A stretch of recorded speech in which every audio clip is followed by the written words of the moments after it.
musician are the anahat, that is the heart chakra.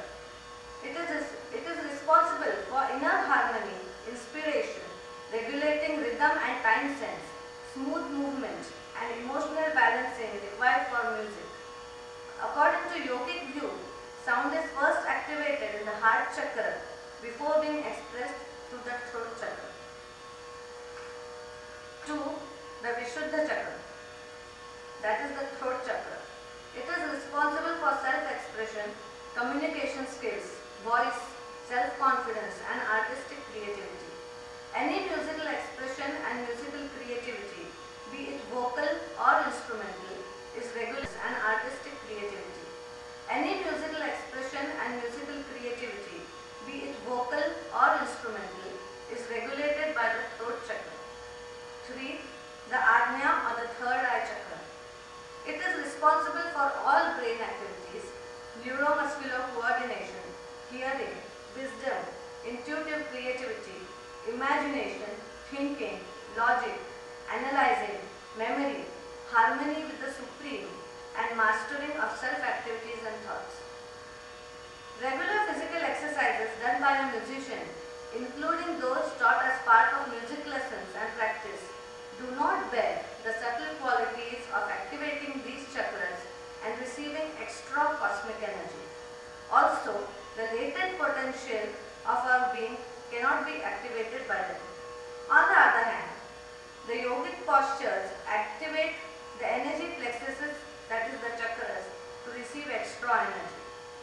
This quality of yoga makes it different from all other forms of exercises. It is only because of these subtle qualities of yoga that the latent potential is stimulated, developing the musical ability of the musician within unbelievably short span of time. Now we shall see few of the important aspects of yoga which are directly beneficial to a musician, enhancing his or her musical abilities. We shall see how Omkar, Asans, Bandhak, Kriyas, Mudras and Pranayam help. All these practices help to expand the consciousness step by step from physical to the spiritual level. The ones we are going to see are only a speck from the full sand. It's only a part of the ocean. Okay. Indian scriptures believe that Omkar, or the sacred sound of Om, is the first manifested form of the cosmos. Om consists of 3.5 syllables.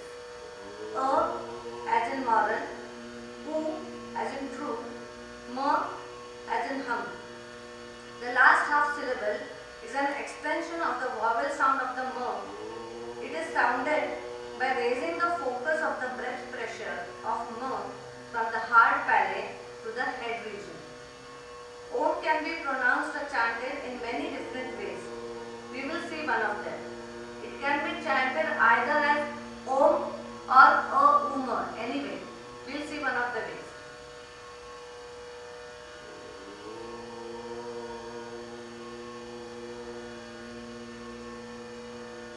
The prolonged sound of the Ma is shifted in the head, which is very important. The first syllable sound activates the root and the spleen chakras responsible for good physique and physical energy. The second syllable sound U activates the sacral chakra responsible for upper abdominal activities and the diaphragm.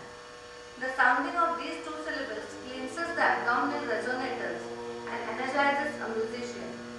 The Ma activates the heart and throat chakra. This improves expression, confidence, creativity, emotional balance, rhythm sense, voice capacity, texture and range, smoothness in register transition, breathing capacity, etc. It also cleanses the thoracic resonators. The last half syllable sound of the prolonged vowel activates the third eye chakra, improving memory, thinking, analyzing, etc.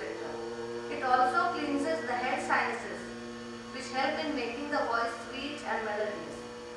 This nasal or head focusing of vowel sound of Ma is important as it actually stimulates and cleanses all the higher brain centers. It activates the cortex, thalamus, hypothalamus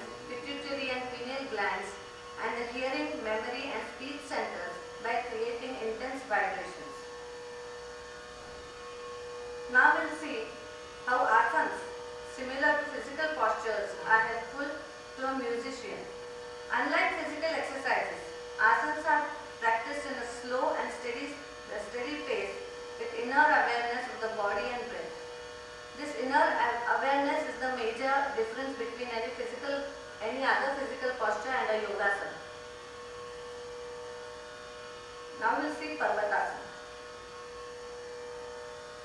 Though this asana is done in a cross-legged posture called as Padmasana or the lotus posture, as an easier version, the Parvatasana can be done even in a simple sitting posture.